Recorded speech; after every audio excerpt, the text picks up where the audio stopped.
18th chapter. 2 Samuel, the 18th chapter. David is having a hard time with his life.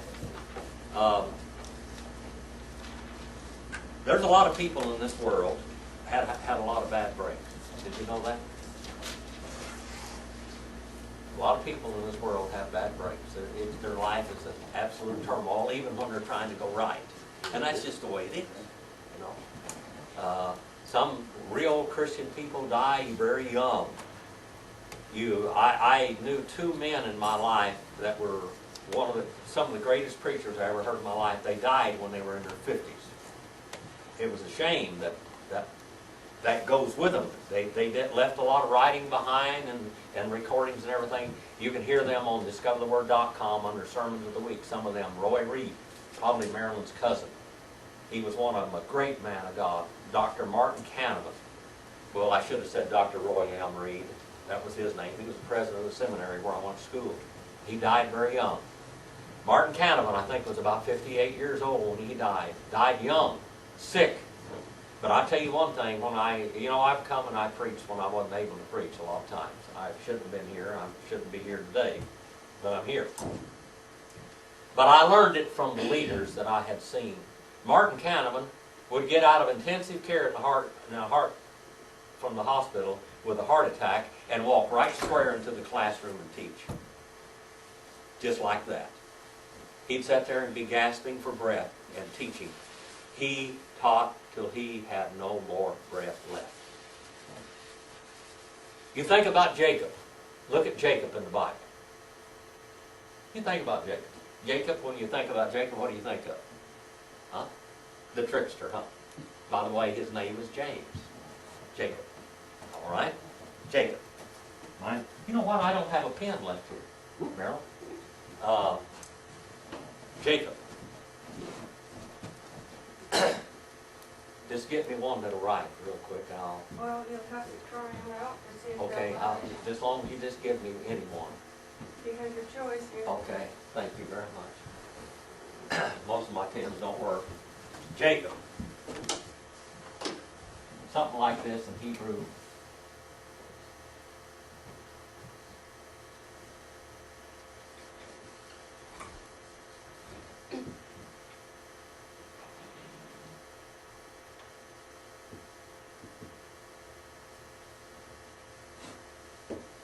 Jacob. All right? Jacob. In English, it's James. And what does his name mean? Trickster, or someone that tricks somebody. As far as we know, Jacob never tricked anybody except one person. That was his older brother. Actually, and they were twins, Esau.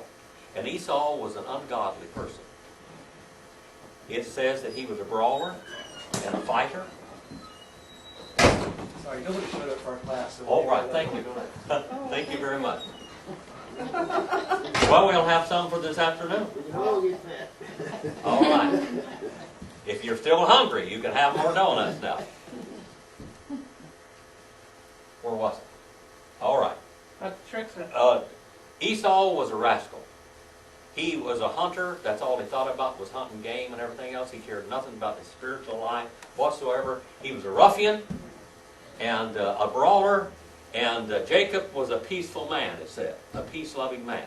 Well, I'm going to tell you something. Jacob had hardly any peace in his life. Did you know that? Hardly any peace in his life. Now, we have to realize Jacob became Israel, which the nation of Israel was named after, didn't it? All right? Go back in time. I'm translating the book of Genesis from Hebrew and having a ball with it.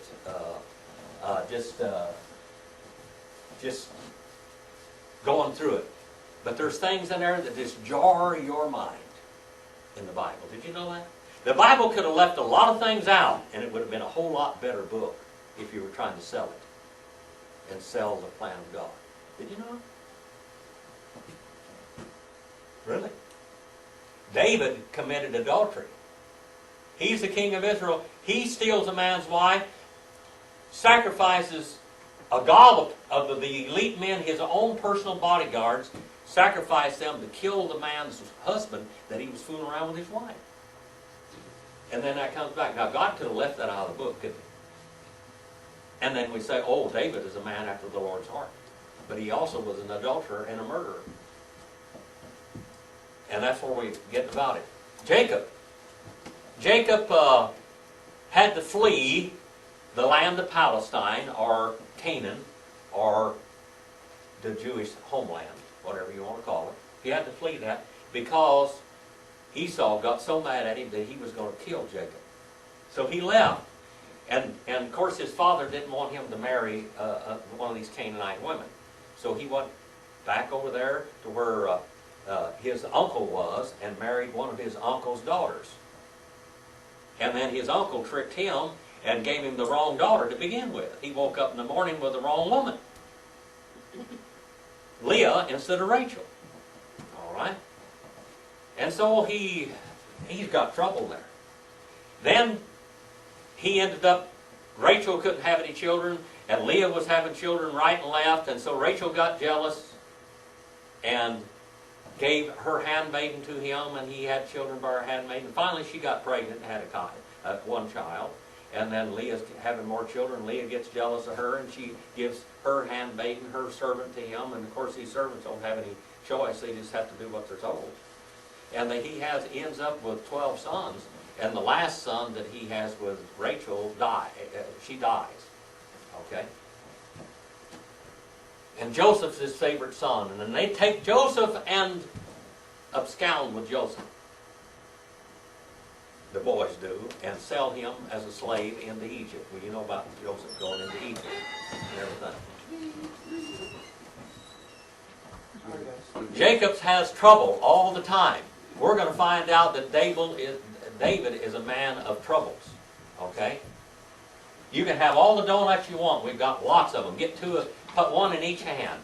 Really? Yeah. Yeah, because there's another box. There's another box down there on the table. Anyway, Jacob, now he goes back to the land of Canaan. His father-in-law, which is his uncle, is messing with him. He finally has to escape out of there with his children, and his father-in-law follows him with his army, like they're going to kill Jacob. God stops old Laban and says, "Hey, buddy, you're about to get in trouble. You be very careful what you say to Jacob." But he's coming after him. He's coming after him with an army. Jacob's running. Jacob ran and to get it from the land. He got married over there. He's tricked and jerked around all the time. He's in that area. He comes back. Starting back to the promised land. God tells him to get out of there, and he'll protect him. And then here comes Laban. Well, they finally met at the place called Mizpah, and they made a covenant between him. And then just as he gets Laban off his back, guess what happens? Here comes Esau with a whole bunch of guys. Trouble, trouble, trouble, trouble, trouble. A man of many troubles. David's going to have lots of troubles. Brother Rex. Jacob would feel great. He set his wives on the head. Yeah. Well, now he was putting them and sending gifts to him. Now he sent the handmaidens first. If he killed the handmaidens, and their children, well, that didn't quite matter so much as Rachel. Rachel was the last. He sends them out of there. Now they finally get in the land and everything's all right. They come out there, and then he has a daughter named Dinah. Remember Dinah? Dinah is feminine for Dan, which means judge. Okay? So Dinah goes out to look at the other girls in the neighborhood. And one of the guys there named Shechem,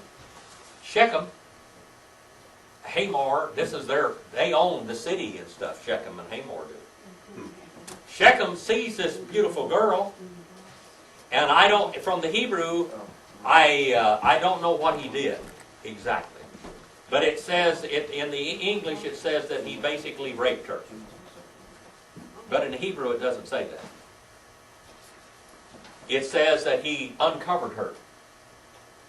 And over in the Muslim world today, a woman is supposed to wear a veil, isn't she? If a woman doesn't wear a veil over there, she's considered immodest, and she could be stoned, couldn't she? All right? She could be stoned over there. We're just talking about Joseph. she could be stoned. So anyway, whatever happens here, Shechem, he falls in love with Dinah. So we're talking about trouble. All the trouble that Jacob had. Okay? So Jacob, he finds out about this. In the meanwhile, Shechem comes to Jacob and he said, I want your daughter. And he sends his father Hamor over there and he says, Jacob, I'm sorry about what's happened here. Shechem's got your daughter. She's in safekeeping and everything else, but he wants to marry her. Now, in the Bible, marrying means what? That means when a woman and man come together in sexual union. That's marriage. Okay? He wants to marry her. So evidently, he may not have really raped her, but she's in his home. And they come out there, and he said, well, I got to talk to my boys, too. And he said, I'll tell you what, Hamor says to old Jacob, he said, I'll tell you what. He said, whatever she's worth to you in dowry, you just double, triple, quadruple, make it 100 times. My son is in love with her. And in Hebrew it says, Shechem talked to Dinah's heart. Their hearts commune. That means love. Their hearts commune. Their hearts commune. Lav is the word in Hebrew, and dianus, they were speaking to each other's hearts. So evidently they were in love.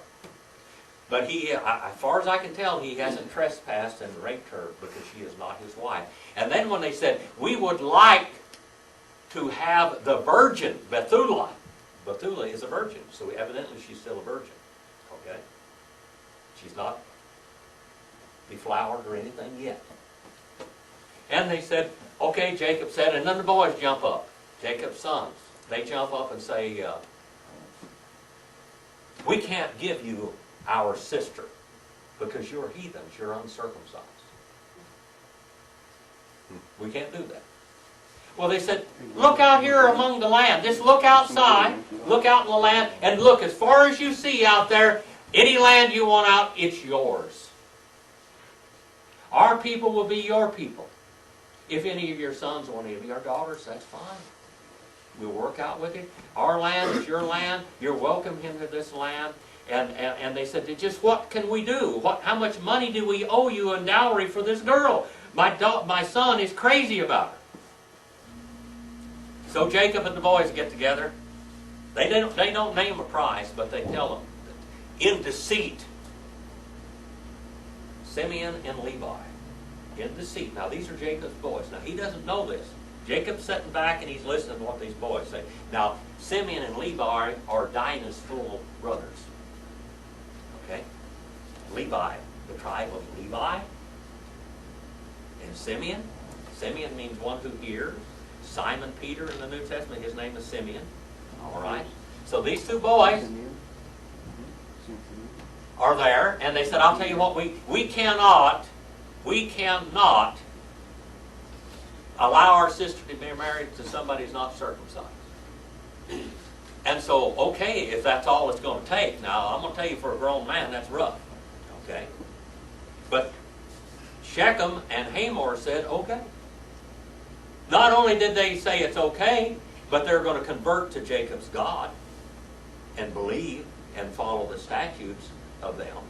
They go into the city where they live and tell everybody in the city, if we want to be friends with these people and everything, and we're going to have to recognize their God, we're going to have to follow the rules and everything else, and every male is going to have to be circumcised. And they talked to all the judges and the lawyers and the rulers and the elders of the city, and every one of them were circumcised and all converted to Judaism. After they've been sore 3 days from being circumcised, Levi and Simeon go in there with swords and kill every man in the place. They murdered them all. This is just like going out and going into a city, Brother John, and converting the whole city and getting them baptized, and after you get them baptized, you go out there and cut their throats. Because that's what they did. Boy, what a horrible story. And what a burden on Jacob. And Jacob hit the roof. He said, you boys have made me stink in the people of this, in the people of this family. And there's what the old story is. There's an old sermon that they ever had. Maybe Brother Rex, you probably heard this sermon. Wash the kids, put on new clothes, and let's go to church. You remember heard that sermon? They preach that sermon a lot. Well, this is the background of that sermon. They didn't tell you about the background, but they tell you, wash the kids, put on new clothes, and let's go to church. All right, Bethel. Jacob said to his kids, he said, get rid of all the false gods. Take all them earrings out of your ears, women, that have idols' names on them. Take them out here, give them to me, and get rid of those ungodly clothes and put on fresh clothes, and let's go to Bethel and worship God and make an offering for what you rascals had done. Make an offering for what you murders that you have committed from these people that converted and believed in our God and were circumcised and signed the covenant. Let's go ask for forgiveness. Brother Brett. No, okay, I missed the first part. I know, Chief. Okay, sorry. So this is the Levites, okay, and Levi and Simeon. okay, Yeah, that's Jacob's sons. We're talking about trouble. And People they- have trouble. okay. After you get saved, sometimes you have lots of troubles. The old devil's working me over, all right? Jacob, after he followed God, he had nothing but trouble.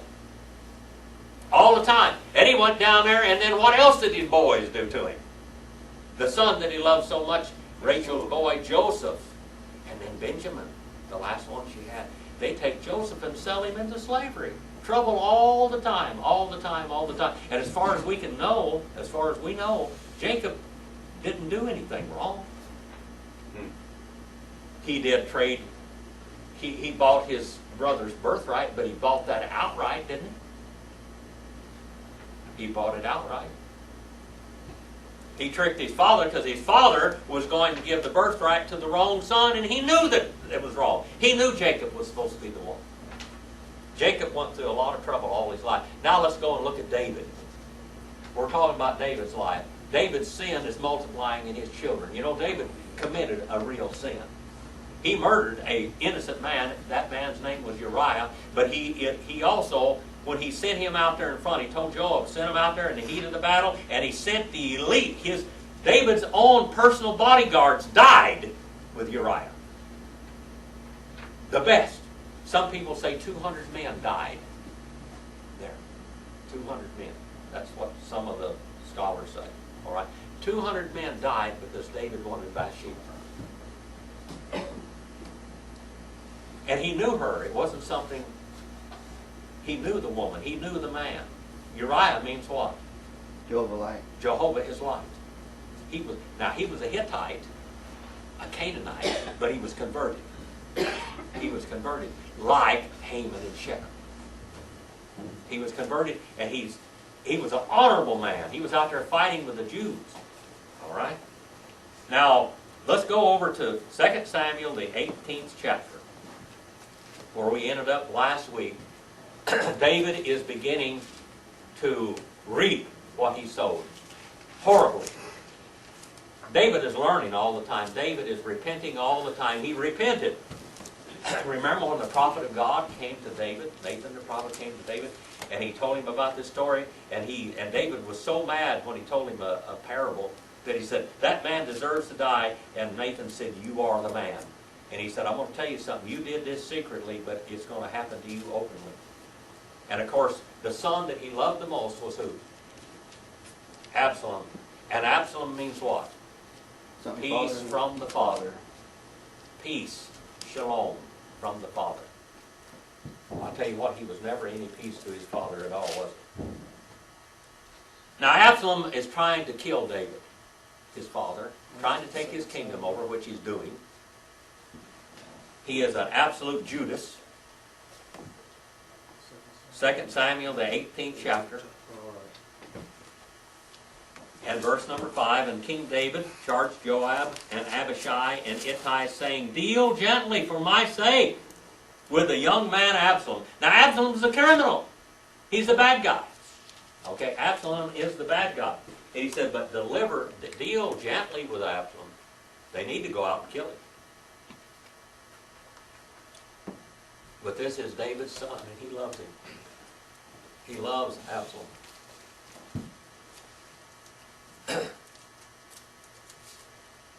Number 6, young lady, can you read that? Are you there? 2 Samuel 18 and verse 6. So the battle began in the forest of Ephraim, Mm-hmm. and the Israelite troops were beaten back by David's men. Okay. Now, the Israelites, Israel is the ones that are behind Absalom. And of course, his troops are David's men, okay? All right. Go ahead. There was a great slaughter that day, and 20,000 men laid down their lives. The battle raged all across the countryside, and more men died because of the forests that were than were killed by the sword. Okay, the forest was so rough that people were dying in the forest, falling, the crags and everything else. It was a bad battleground, and that people were dying and people were getting killed with accidents also. Now, by some estimates, David, when he had Uriah killed, there was 200 people basically killed. How many people died here because of Absalom? 20,000. 20,000. Do you see how sins multiply? When you sow one goat head, how many goat heads come up? Lots. Gobs of them. Maybe 100 or 200. Okay. 100, 200, 300, 400, 500 to 1. If you only sowed one seed of wheat in the ground and it came up and only had one wheat, that wouldn't be very, you better just keep your wheat. But sometimes it goes 50 and 100, 200 fold, doesn't it? Over and over. Multiplies. David's sin is multiplying. All right. Now let's go on over in verse number 9 now. Verse number 9. Stacy, are you there? And Absalom met the servants of David, and Absalom rode upon a mule, and the mule went under the thick boughs of the great oak, and his head caught hold of the oak, and he was taken up between the heaven and the earth, and the mule that was under him went away. All right. Now what happens here to Absalom? This is David's He hung son. himself. He goes Hair. underneath an oak tree, and he gets his hair caught. He's got a lot of hair. He gets his hair caught in the oak tree, and he's hanging there by his hair. His mule goes out from underneath him. He's probably a donkey, not a mule. It runs out from underneath him, and he's just hanging there. Did he do that deliberately? Or? No, he didn't do it deliberately. I think God did it. I think God delivered him. Because he was known for his great hair. Yeah, he curly had a hair. lot of hair. He's very proud of his hair. Remember. And by the way, back then, hair was a real. Symbol of strength. It was an honor to have long hair. Okay. All right. The American Indians, we all had long hair, and the first thing they did when we were conquered people, they took us in and cut our hair off, chopped it off, dishonored us, humbled us. All right. Well, anyway, he had big long hair, braids, and everything, whatever he had here, and he gets his hair caught in the oak tree, and he can't get out of it. He's hanging up there in the air by his neck. All right, and his head. And Joab said to the man had told him, "Now behold, you saw him." All right. I saw Absalom hanging in the oak tree. He said, "You saw him. Why did you not strike him there to the ground? I would have given you 10 pieces of silver in a belt." All right, and a money bag, in a money belt. All right, that's what he's talking about. Number 12 now. And the man said to Joab, "Even if I should receive 1,000 pieces of silver in my hand, I would not put out my hand against the king's son, for in our hearing the king charged you and Abishai and Ittai, saying, 'Protect for me the young man Absalom.'" Now this is the guy that's causing all the trouble, but David still loves his son so much that he doesn't want his son hurt. Now that's kind of stupid, isn't it? So God had to deliver Absalom into their hands. God overruled. Jessica, number 13. And if I have put my life in jeopardy, and nothing is hidden from the king, you would have kept your distance from me. All right. Number 14, Linda. Then Job said, I cannot linger with you. And he took 3 spears in his hand and thrust them through Absalom's heart, while he was still alive in the midst of the oak tree. Now, Joab's a tough guy. He's a tough guy, and he knows what needs to be done. Now, he's a merciless person. You know, Joab's the one that sentenced Uriah to death. Didn't he? David sent him the letter and said, have him killed. Joab made the decision to do it, didn't he? He sent him out there with the elite bodyguards of David. And they might have lost 200 men in that battle. All right. Now multiply. Now Absalom has caused not 200 men's lives, but 20,000 men's lives. 100-fold. Look at this. Sin multiplies. David's got a lot of trouble, just like Jacob had trouble, Abraham had troubles, all of these men had trouble. Just because they believed in God didn't mean they weren't going to have trouble. We have trouble in life. All right. Dr. John, number 15. And 10 young men who bore Joab's armor surrounded Absalom and struck and killed him. So Joab blew the trumpet, and the people returned from pursuing Israel, for Joab held back the people. Okay, they didn't need to kill anybody else now, did they? They got the guy that caused the trouble. All right, go ahead, Brother John. And they took Absalom and cast him into a large pit in the woods, and laid a very large heap of stones over him. Then all Israel fled, everyone to his tent. Now, everybody's afraid. You know this? Now, they have done the job. They've gone out there. They've killed 20,000 men. They've won the battle. They've won the war. But something's going on wrong. David said, don't kill my son. What's he thinking to do with Absalom? Put him under a pile of rocks. What do you think David's going to do with Absalom to keep him in check? Does he really? Was there any way to keep that boy in check? Absalom died for his sin. David should have died for his sin, but he was going to be the father of the Messiah. And he's the type of us. We're sinners, but we're saved by grace. All right? But when we sin after we're saved, guess what happens? When we sin after we're saved, what happens? Say it again. We don't get to go to hell. When we sin after we're saved and make our commitment to God or give our lives to God, when we willingly sin afterwards, what happens? Just doesn't do it work out good for us. It multiplies. Huh? It multiplies. It multiplies in our life. We pay for those sins. Any of you ever have a daddy that gave you a spanking? But we also A have daddy should spank children because they love them. If they spank them because they don't, then something's wrong with them. Daddies spank children because they love them, trying to correct them. Your father spanks you when you go wrong because you need a spanking. And the spankings you give yourselves. I had a boy one time, he moved all the way across the country, and I miss that boy. But when I was raising him, I thought I was going to have to kill him. That was a stubbornest little rascal. I tell him now, Gary, I don't have to whip you if you will straighten up. Go like that to me. I said, well, okay. We'll go the hard way here if that's the way you want to go. And I'd whip him a little bit, and he'd. I said, now when you give up and you tell me you're sorry, and you're going to straighten up, that's when I'm going to turn you loose. And I'd whip him some more. Now I said, are you ready to quit now and straighten up? We just keep on going at this situation until he was ready to straighten up. I mean, if you don't get one's mind changed when you're whipping him, you haven't whipped him. Anyway, that boy would go on in my body, and then his brother would talk to him. Gary, you are dumb. You are so dumb, Gary. You didn't have to get a whipping. Oh, you would have had to say, I'm going to straighten up.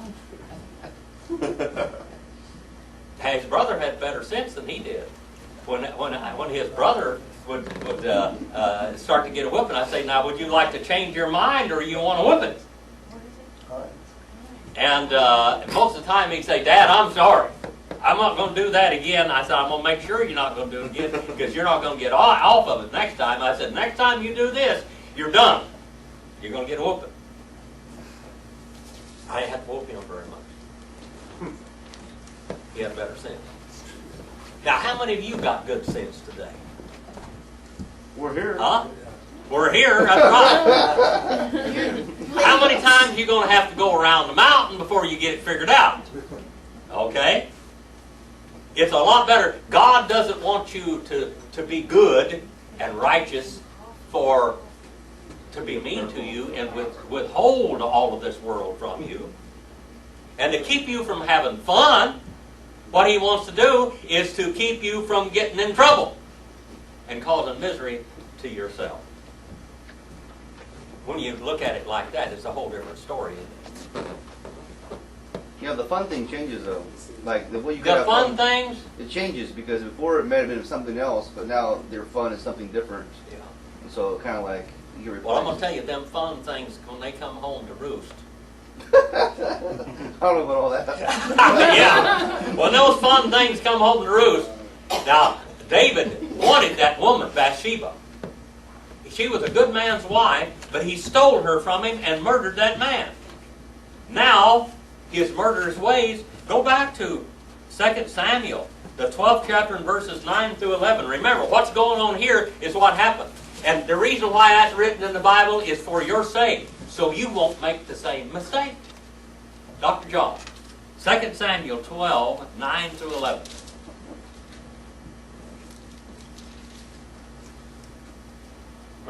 Why have you despised the commandment of the Lord, to do evil in His sight?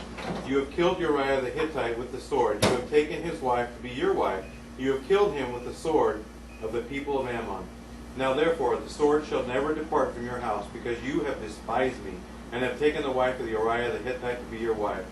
Thus says the Lord, Behold, I will rise up adversary against you from your own house, and I will take your wives before your eyes and give them to your neighbor, and he shall lie with your wives in the sight of the sun. For you did it secretly, but I will do this thing before all Israel, before the sun.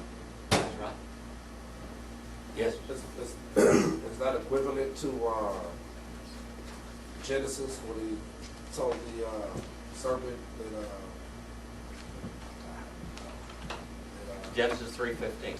yeah, Well, Genesis 3:15 is the But promise in of the between. Messiah, and but there's going to be trouble. There's going to be warfare, spiritual warfare between God and man, and there will always be people on God's side, and always be people used of Satan all the way through time.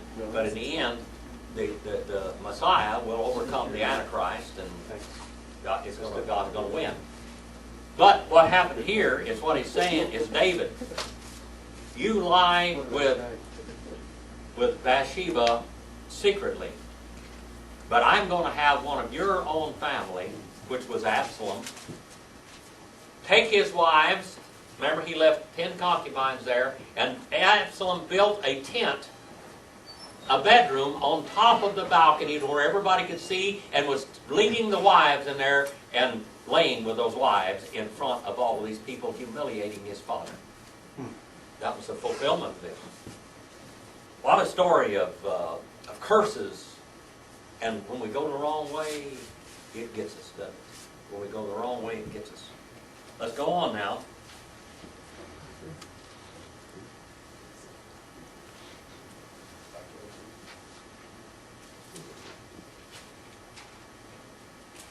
Verse number 12 said, And the man said to Joab, Even if I should receive 1,000 pieces of silver in my hand, I would not put my hand against the king's son.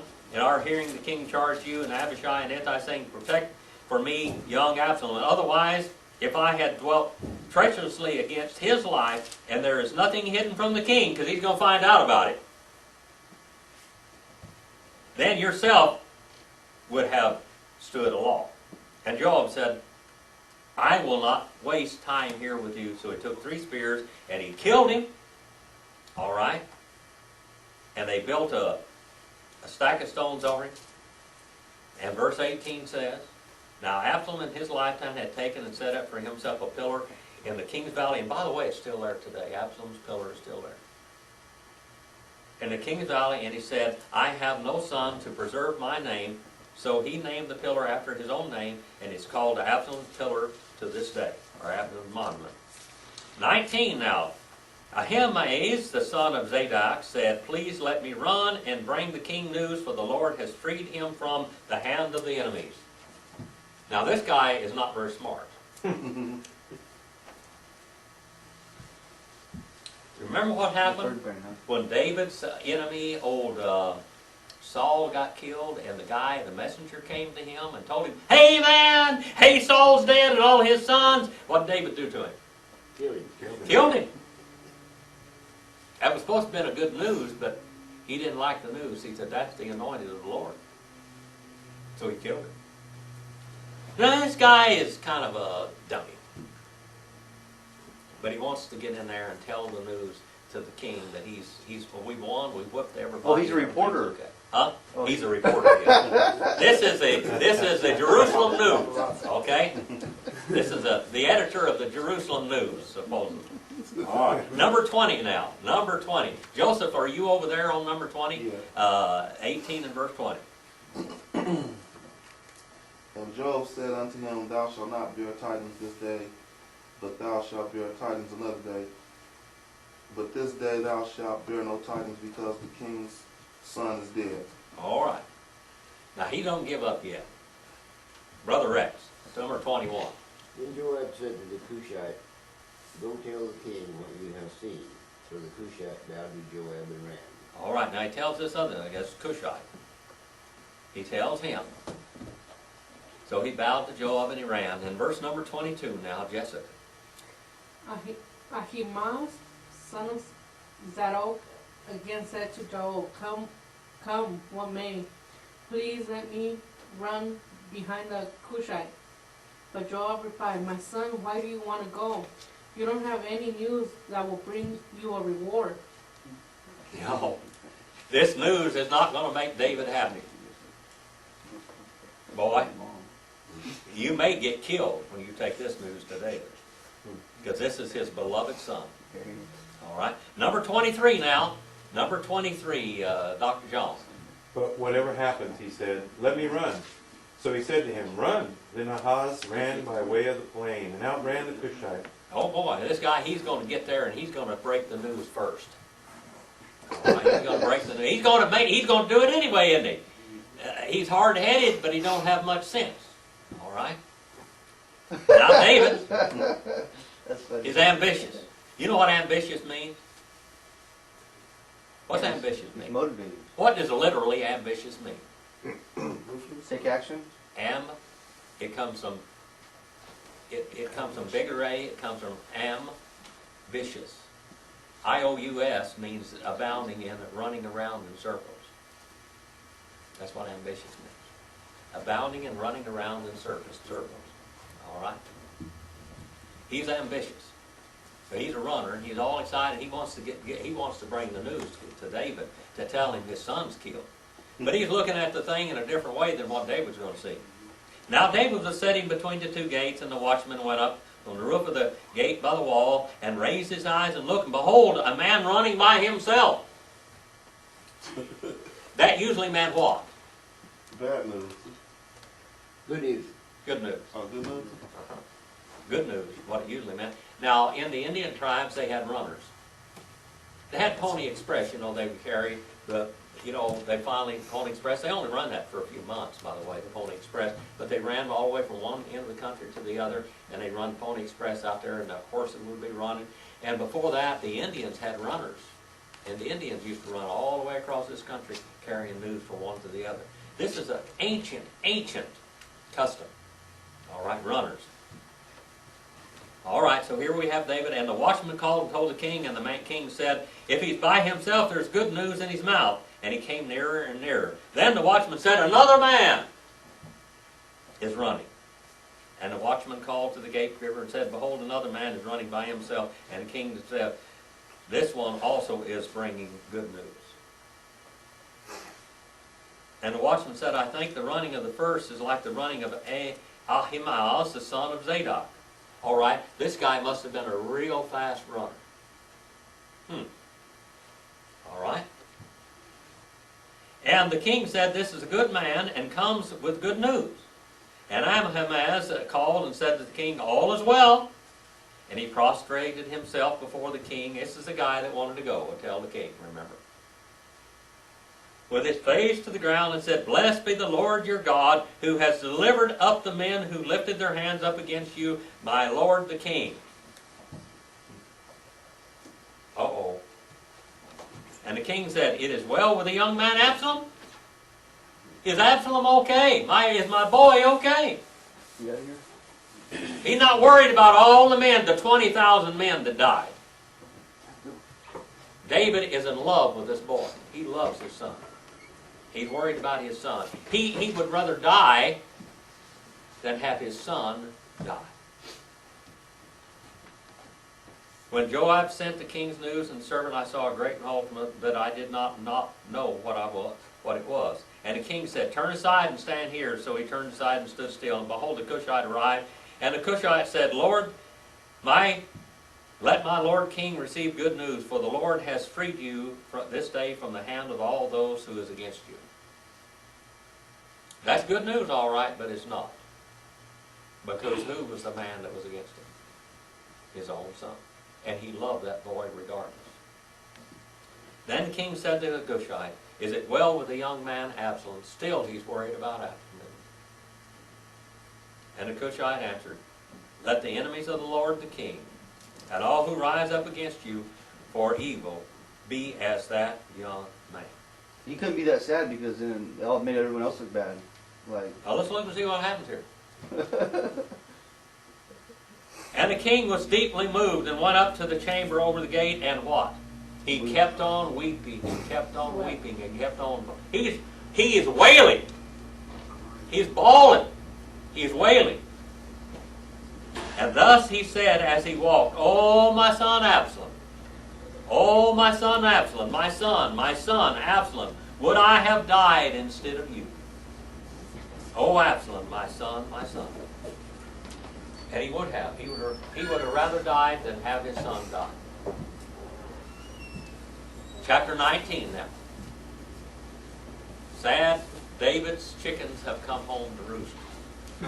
David now is a troubled man. Then it was told Joab, behold, the king is weeping and mourns for Absalom. And the victory that day was turned into what? Mourning. For the people heard it and said, the king is grieved for his son. Now all these people are out there risking their lives for David to protect him against that son. Okay? But David, all he sees and all he feels is a compassion for his son. The compassion for his son. So the people went by stealth into the city that night. Now they're stealing into the city. They're creeping and sneaking. How should warriors return home? proud. Proud. These warriors are returning home like sneaks. The whole city is demoralized. The people who are humiliated steal away when they flee in battle. And the king covered his face and cried with a loud voice, "Oh, my son Absalom, oh, Absalom, my son, my son." And Joab came in there. Now, here's a tough guy. Oh, tough. And by the way, Joab's advice this time is correct.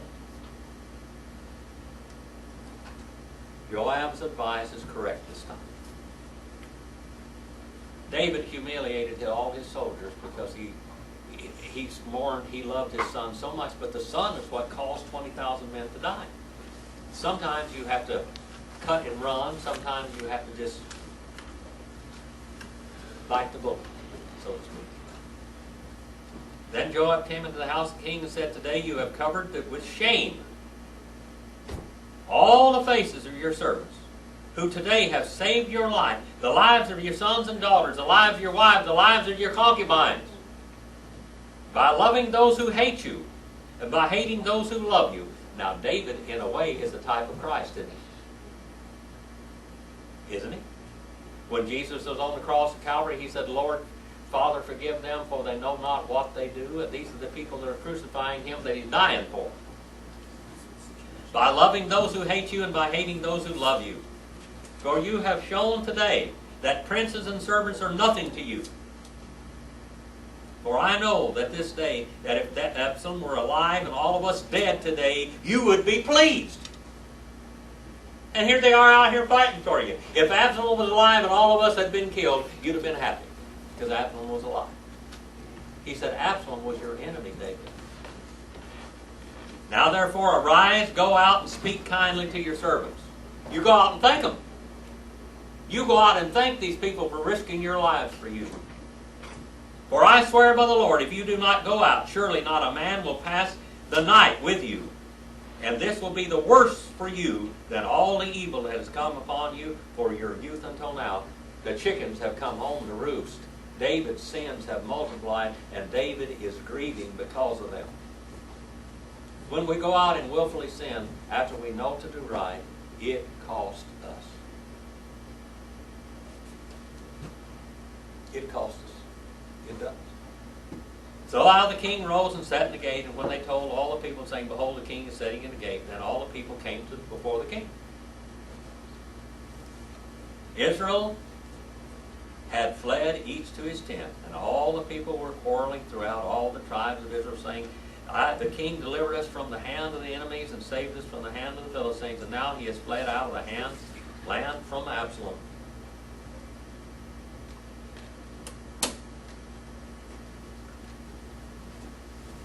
Put this old machine over. Sometimes that's the only tape I get that works. I have to get it all of there. All right. Verse number 11, and the king said to Zadok and Abiathar and the priests, saying, Speak to the elders of Judah, saying, Why are you the last to bring the king back to his house, since the word of all Israel has come to the king, even to his house? You are my brothers, and you are my bone and my flesh. And why then should you be the last to bring back the king?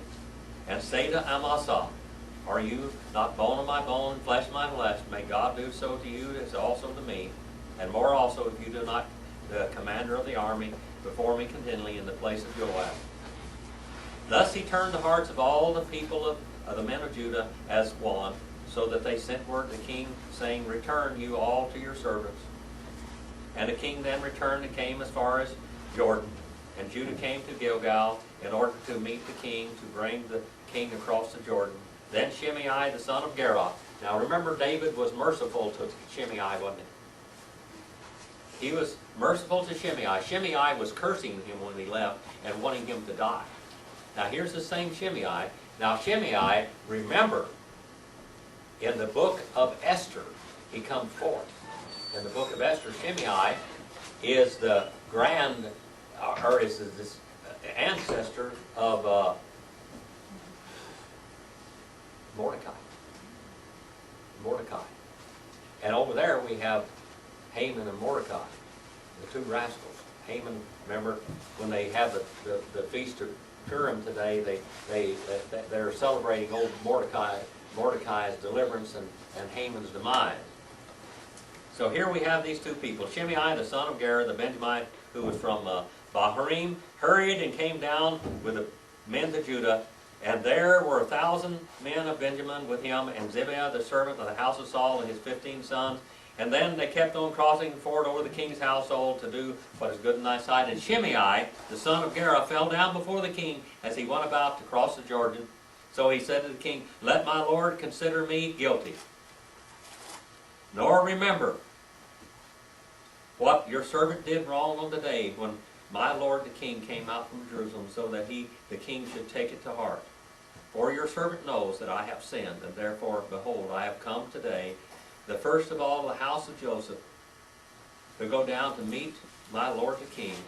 And Abishai, the son of Zeruiah, answered and said, Should not Shimei be put to death for this, because he cursed the Lord's anointed? And then David said, now he shows an act of mercy. Remember, David is learning lessons.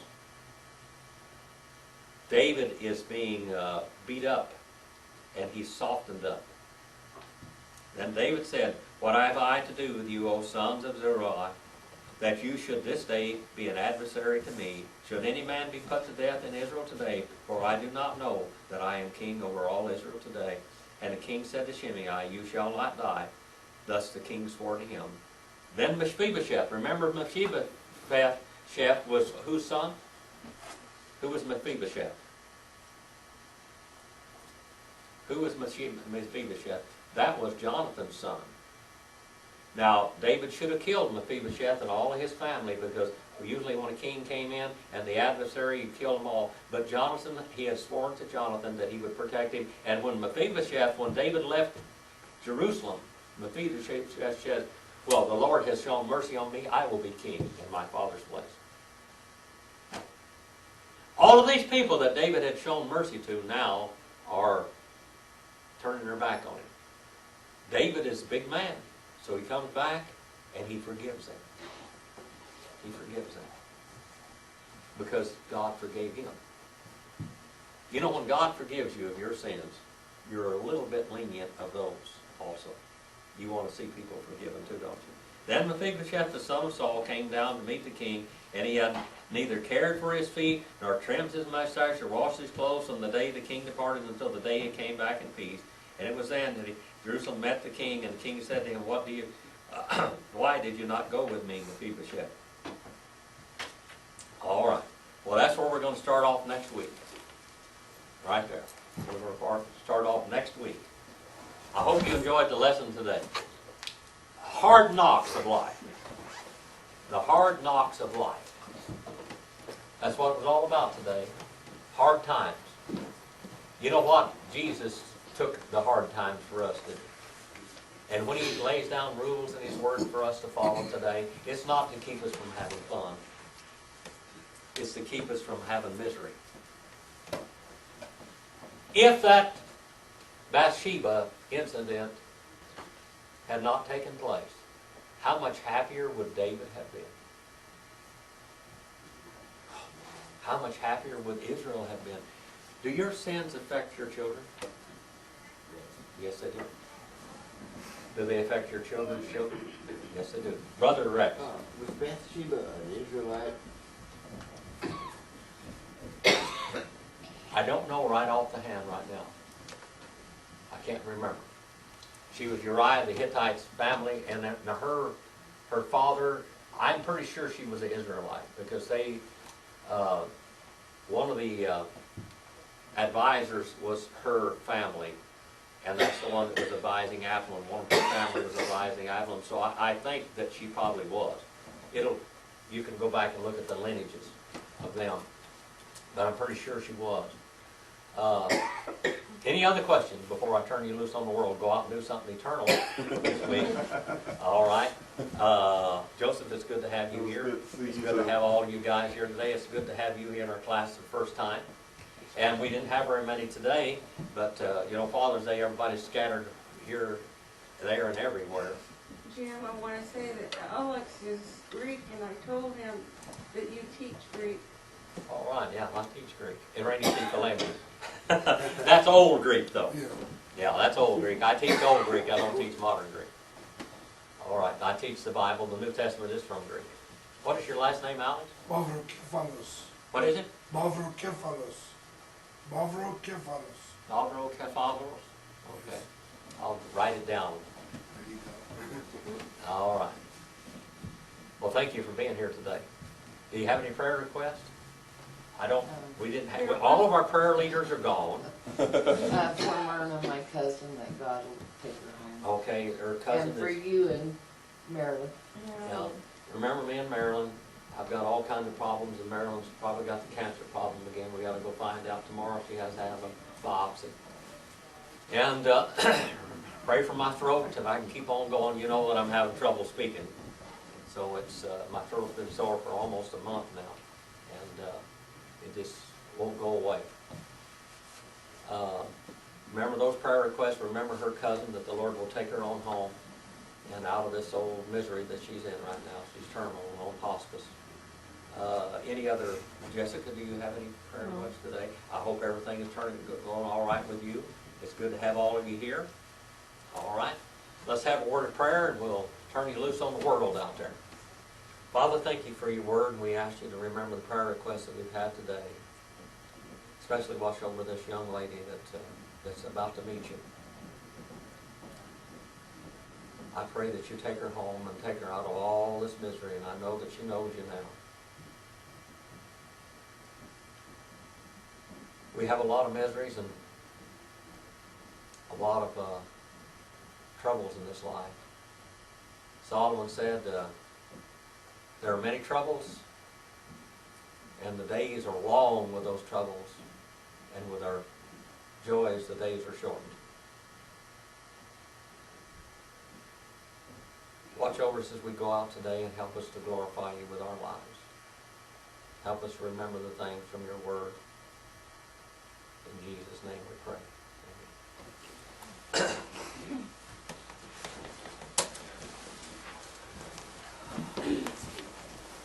Joseph, how's your foot?